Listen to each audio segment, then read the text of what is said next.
כן, אז אני בת 17, אני מעפולה, אני עובדת, אני אוהבת לבלות עם חברות שלי והמשפחה, ובעיקר את הכלב שלי. אז למה את כאן היום? אז אני פה כדי לספר את הסיפור שלי. אני וחברה שלי הלכנו לאיזה חופשה ככה יומיים בתל אביב, וכל פעם שהיא מציעה לי לאכול, אני לא רוצה לאכול. כל פעם שהולכים למסעדה, אני לא רוצה לאכול כל כך הרבה. באמת, מזמינה את המנה הכי קטנה, ולפעמים אני אפילו אומרת לה לא על כלום. ואז בסוף החופשה היא באה ואומרת לי, תגידי, את אכלת משהו בכלל? ואיך שאני שומעת את זה, פעם ראשונה שבן אדם רואה את זה, ואני פתאום שמה לב, כאילו הגוף שלי אומר לי, את עושה משהו לא בסדר. אז הדבר הראשון שעשיתי זה פשוט להתחיל לבכות, התחלתי לבכות, והיא עושה לי משך, הכל בסדר, קרה משהו. אני אומרת לה, אני לא אוכלת. אני עכשיו מבינה, אני כבר חודשיים, כמעט 3, לא אוכלת.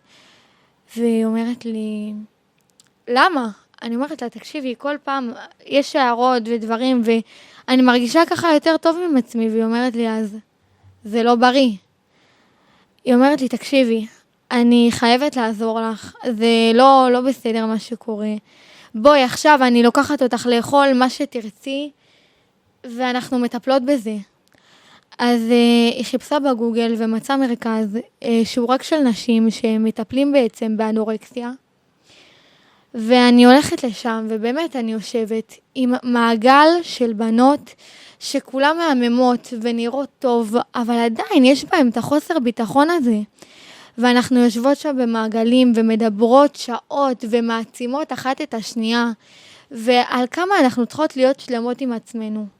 ואני באמת רוצה להגיד שהיום, בזכות החברה הזאת, ואם הייתי ממשיכה לשתוק, ואם לא הייתי הולכת למרכז הבאמת מעצים הזה, שבו בנות צריכות להיות שלמות עם הגוף שלהם ושלמות עם עצמם, ולא לפחד לדבר, באמת בלי כל זה, לא הייתי יוצאת מזה.